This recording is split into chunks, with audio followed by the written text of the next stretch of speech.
Good morning बच्चों। तो आज हम लोग इसमें पढ़ेंगे the poetry of earth poem written by John Keats. John Keats भी बहुत ग्रेट पोएट थे इंग्लिश के।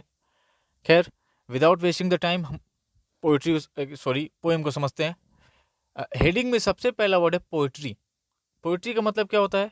पोएट्री का मतलब होता है कलेक्शन ऑफ पोएम्स। जब बहुत सारी कविताओं के ग्रुप बनाया जाता है, कलेक्ट किया जाता है, उसको क्या बोलते हैं? इंग्लिश में पोएट्री बोलते हैं। और अर्थ का मतलब सबको मालूम है, पृथ्वी, धरती। परंतु इस लाइन में अर्थ का मतलब पृथ्वी नहीं, नेचर से लिया जा रहा है, यानी प्रकृति। The poetry of earth means प्रकृति का कविताएं नहीं। इस लाइन में आपको सिंबल है, पोएट्री का मतलब है इसमें म्यूजिक। जॉन केट्स साहब म्यूजिक वर्ड के लिए इसमें पोएट्री का इस्तेमाल किए हैं। पोएट्री का अर्थात म्यूजिक, और अर्थ का मतलब नेचर, यानी कि द म्यूजिक ऑफ नेचर, प्रकृति का संगीत। अब प्रकृति का संगीत क्या है भाई? तो जब धरती पर इंसान नहीं थे तभी ये प्रकृति था, और आज से कई लाख साल बाद जब धरती पे इंसान नहीं होंगे तभी ये प्रकृति रहेगा। तो प्रकृति का अपना म्यूजिक होता है। जैसे पंछी चहचहाते हैं, पंछी गाना गाते हैं, चर्पिंग करते हैं, वो म्यूजिक है। बादल गरजते हैं, बिजली चमकती है, वो म्यूजिक है। तूफान हवाएं चलती हैं, उसमें म्यूजिक है। नदियाँ बहती हैं, उसमें म्यूजिक है। बारिश होती है, उसमें म्यूजिक है। यानी कि नेचर का अपना अलग ही एक म्यूजिक है। अभी नेचर के जो म्यूजिक है वो हमेशा कंटिन्यू रहता है, यानी कि हमेशा चलते रहता है, कभी भी रुकता नहीं है। इसी बात को जॉन कीट्स साहब इस पोएम में बता रहे हैं कि कैसे कि नेचर का जो म्यूजिक है वो कैसे कंटिन्यू रहता है, कौन इसको कंटिन्यू रखते हैं। आइए हम लोग इसका एक एक लाइन देखते हैं पोएम का अच्छे से। फर्स्ट लाइन है द पोएट्री ऑफ अर्थ, जिसका मतलब बता दिया, द म्यूजिक ऑफ नेचर, प्रकृति का जो संगीत है, प्रकृति का जो म्यूजिक है। The poetry of earth is never dead, कभी भी मरता नहीं है, कभी भी रुकता नहीं है। डेड का मतलब मर जाना या रुक जाना, स्टॉप हो जाना। The music of earth is never dead, धरती का, नेचर का जो अपना संगीत है वो कभी भी रुकता नहीं है। फर्स्ट लाइन में जॉन कीट्स आप ये बात बता रहे हैं कि धरती का जो म्यूजिक है, प्रकृति का अपना जो संगीत है, वो कभी भी रुकता नहीं है।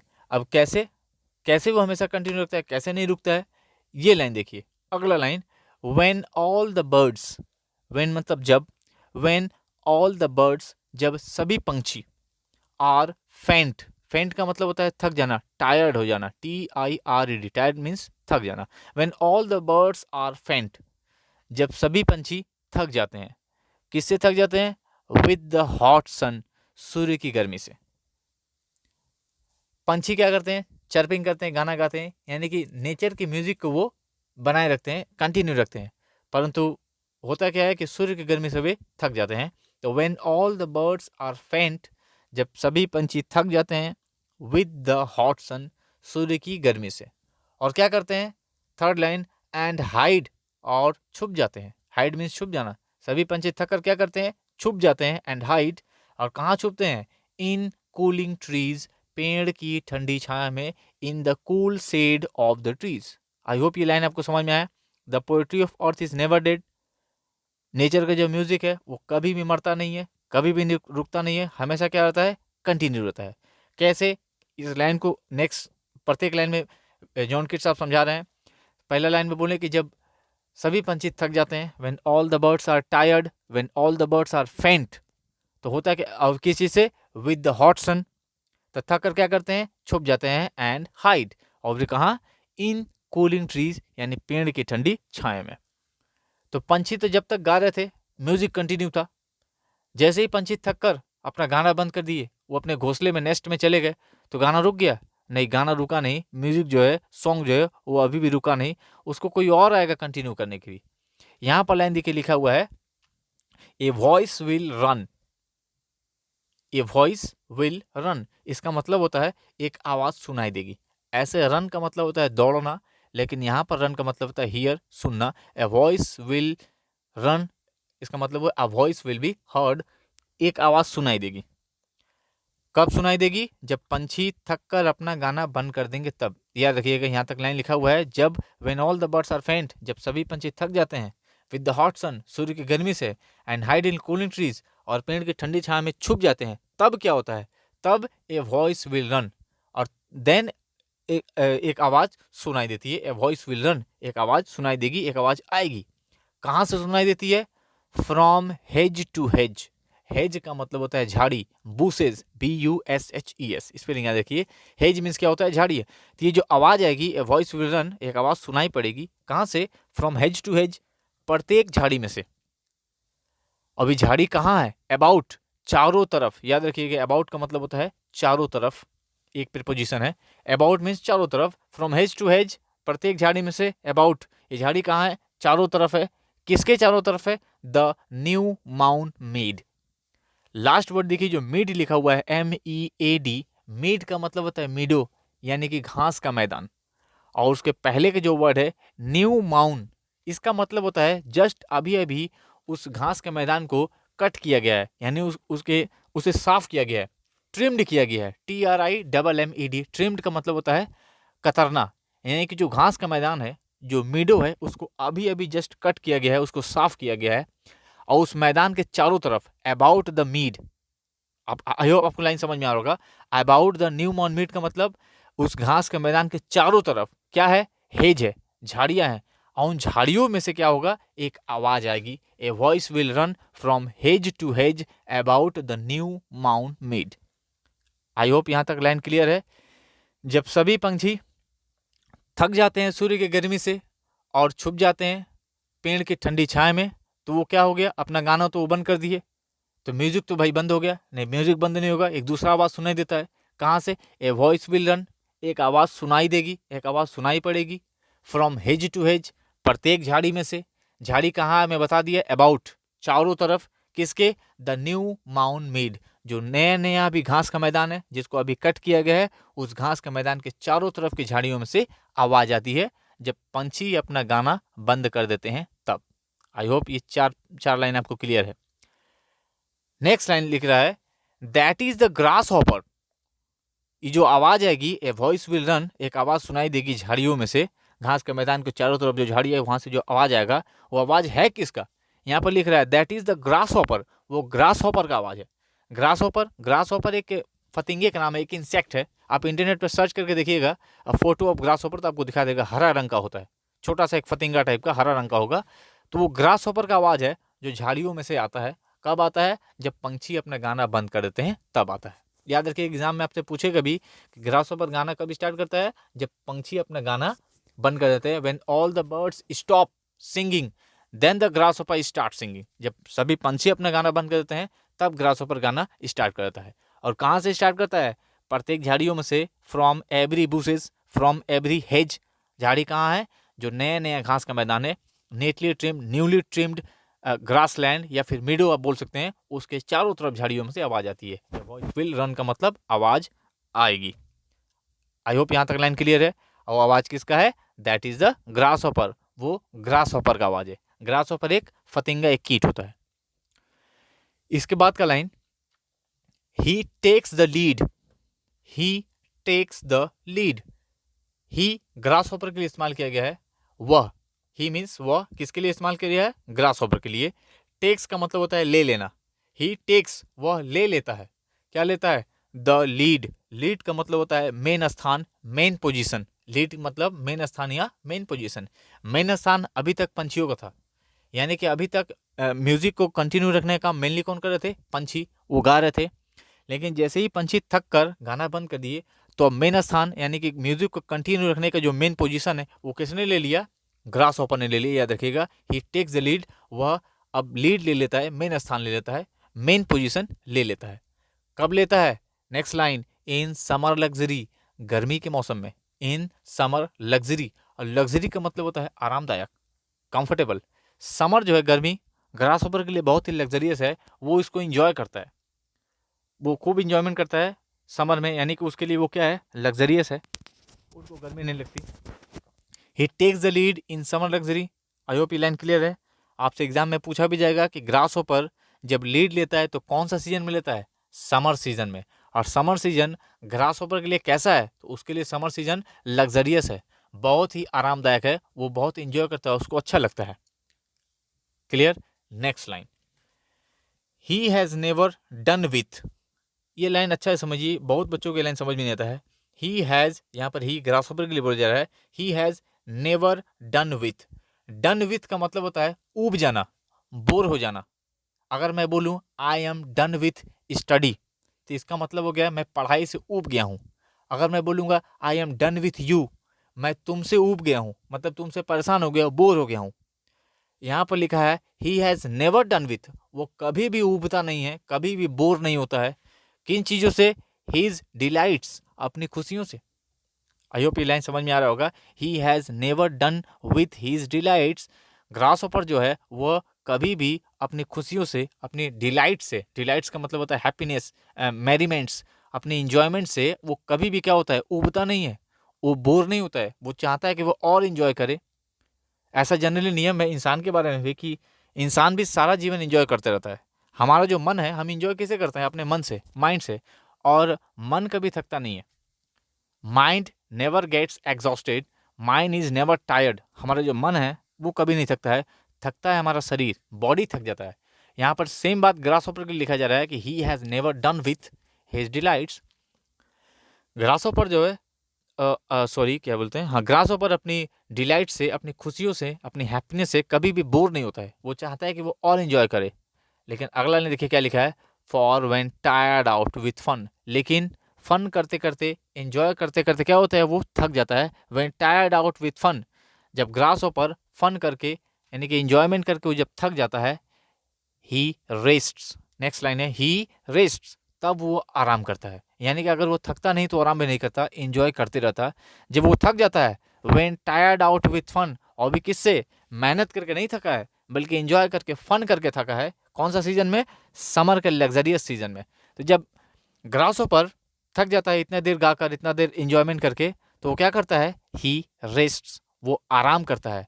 एट ईज, नेक्स्ट वर्ड लिखा है ही रेस्ट, वो तो आराम करता है। एट ईज, एट ईज का मतलब कंफर्टेबली, एकदम आराम से, यानी बिना किसी डिस्टर्बेंस के, बिना किसी परेशानी के, विदाउट एनी प्रॉब्लम ही रेस्ट, वो आराम करता है। कहाँ आराम करता है? Beneath some pleasant weed. Weed का मतलब जो लास्ट वर्ड देखिए WEED, वीड का मतलब होता है जंगली झाड़ियाँ, बूसेज, बूसेज एंड प्लांट्स। वीड का मतलब जंगल में जो छोटे छोटे झाड़ियाँ वगैरह होती हैं, बूसेज एंड प्लांट्स होते हैं, उनको वीड बोलते हैं। तो उन वीड में, उन झाड़ियों में, उन झाड़ियों के नीचे ग्रासहोपर आराम करता है। अब वो झाड़ियाँ कैसी हैं ग्रासहोपर के लिए? देखिए उसके पहले एक तो वर्ड लिखा है प्लीजेंट। प्लीजेंट का मतलब होता है बहुत ही सुखद, बहुत ही मनोरंजन, बहुत ही इंजॉयबल। यानी कि जो ग्रासहोपर झाड़ियों में आराम कर रहा है, वो झाड़ियाँ उसको परेशान नहीं कर रही, वो झाड़ियाँ उसके लिए बल्कि कंफर्टेबल हैं, उसको उसमें बहुत ही आराम लग रहा है। आई होप ये लाइन क्लियर है।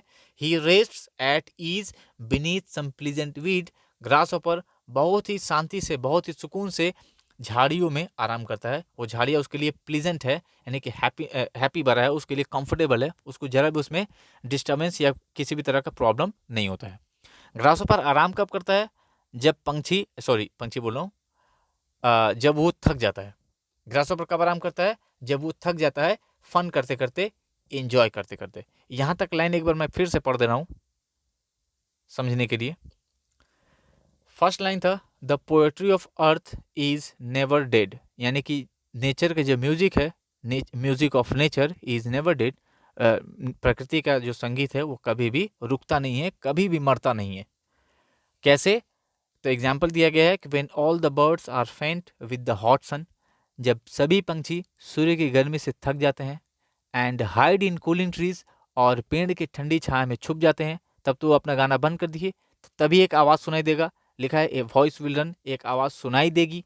कहाँ से? फ्रॉम हेज टू हेज, प्रत्येक झाड़ी में से, फ्रॉम एवरी बुश, और वो झाड़ी कहाँ है?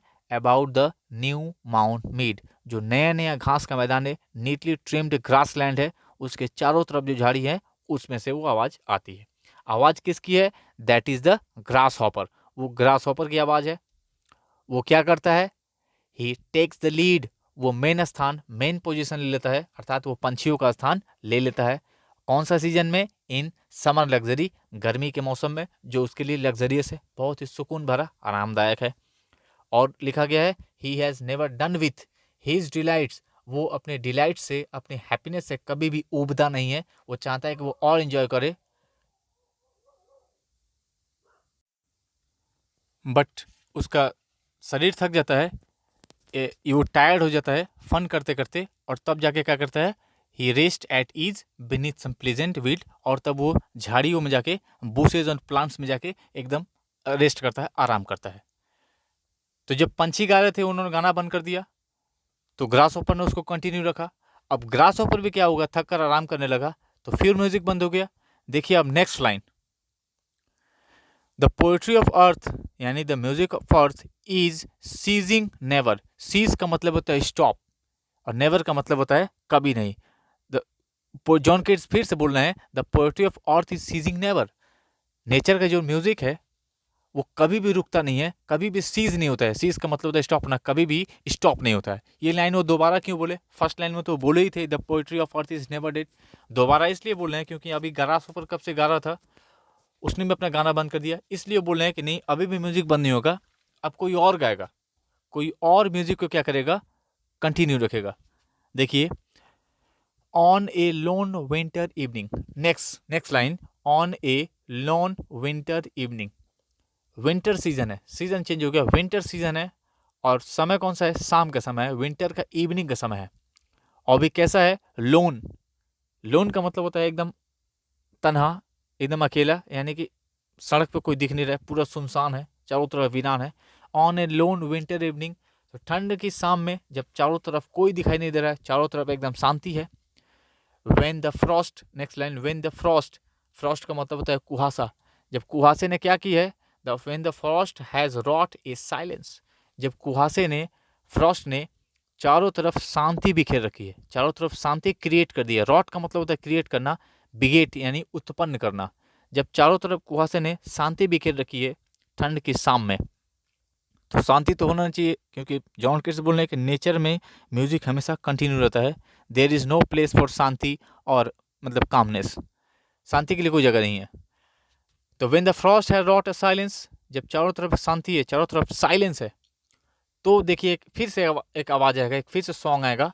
कहाँ से, देखिए लिख रहा है फ्रॉम द स्टोव, स्टोव से, STOVE। स्टोव का मतलब वो जो घर में आप लोग स्टोव जलाते हैं वो स्टोव नहीं, स्टोव का मतलब होता है गर्म स्थान।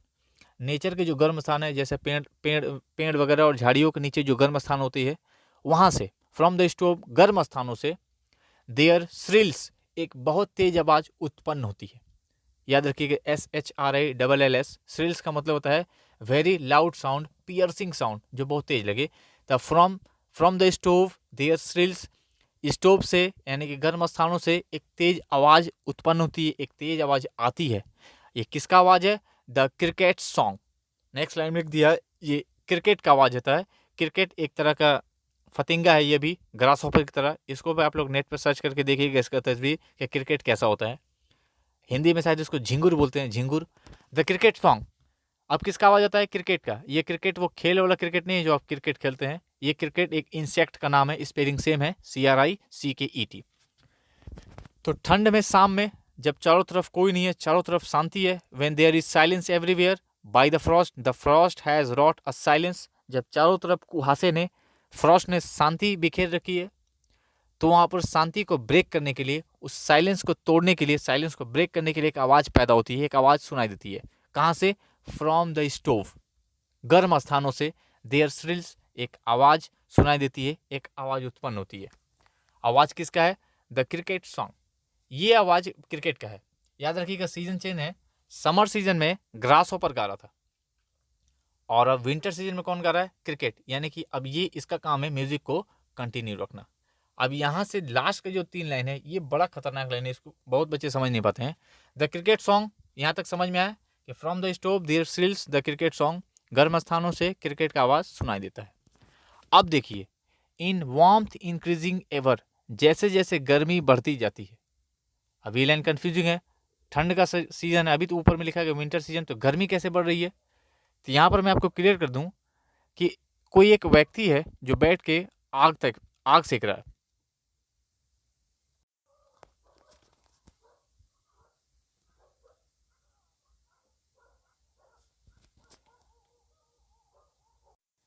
एमोंग सम ग्रासी हिल्स, यानी कि घास से भरी हुई पहाड़ियों से। ग्रासी का मतलब होता है घास से भरा हुआ, फुल ऑफ ग्रास, और हिल्स का मतलब पहाड़ियाँ, यानी कि घास से भरी हुई पहाड़ियों में से आवाज़ आ रहा है। ऐसा है नहीं एक्चुअली में, ऐसा उस व्यक्ति को लग रहा है।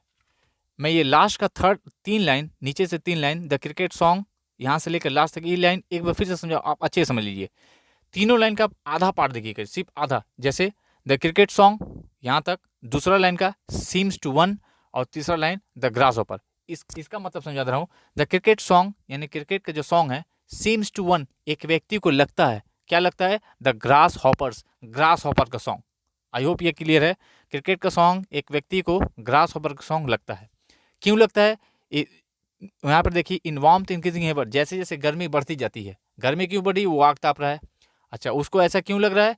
इन ड्राउजीनेस हाफ लॉस्ट, क्योंकि वो ड्राउजीनेस है, हाफ लॉस्ट है, नींद में है, हाफ लॉस्ट है। और उसको जो आवाज़ ऐसा लग रहा है, कहाँ से आ रहा है आवाज़? एक्चुअली में आवाज़ आ रहा है स्टोव से। अभी यहाँ पर लाइन लिखा था फ्रॉम द स्टोव, क्रिकेट का सॉन्ग स्टोव से आ रहा है, परंतु उसको ऐसा लगता है कि जो क्रिकेट का सॉन्ग है ग्रास ऑपर का सॉन्ग है। और कहाँ से आ रहा है? एमॉन्ग सम ग्रासी हिल्स, घास भरी पहाड़ियों में से। ये ऐसा क्यों हो रहा है? जस्ट उसके ड्राउजीनेस या फिर उसके जो निद्रा की अवस्था है उसके कारण। ऐसा कवि लिख क्यों रहे हैं? ये लिखने का मतलब है, कवि दिखाना चाहते हैं कि नेचर का जो म्यूजिक है वो हमेशा कंटिन्यू रहता है। इस कंटिन्यूटी को एक्सप्रेस करने के लिए उन्होंने थर्ड लाइन को एक्सप्रेस किया कि कोई व्यक्ति है जो नींद में है, वरना इस लाइन को लिखने का यहाँ पर कोई ज़रूरत नहीं था।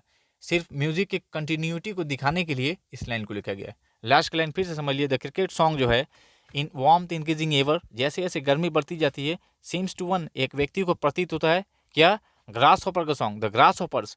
वो व्यक्ति की क्यों ऐसा उसको लग रहा है? क्योंकि वो ड्राउजी है, हाफ लॉस्ट है, वो नींद में है, हाफ लॉस्ट है। और जो आवाज़ आ रही है क्रिकेट का, वो तो स्टोव से आ रही है, परंतु उसको कहाँ से लगता है? अमॉन्ग सम ग्रासी हिल्स, घास भरी पहाड़ियों में से। आई होप आप लोगों को ये पोएम अच्छे से समझ में आएगा। नहीं समझ में आए तो वीडियो को बार बार चला के देखिए, क्लियर हो जाएगा। जितना आप लोग प्रैक्टिस कीजिएगा उतना आप अच्छे बनेंगे। Practice makes a man better. जितना प्रैक्टिस कीजिए उतना अच्छा बनेगा। कोई भी ऐसा विद्वान नहीं है जो जन्म से विद्वान होते हैं। होते हैं, बहुत कम होते हैं। ज़्यादातर तो लोग प्रैक्टिस करके विद्वान बने हैं। तो आप लोग प्रैक्टिस कीजिए, यही मेरा एडवाइस है आपके लिए। आई होप ये वीडियो क्लियर होगा। Thank you.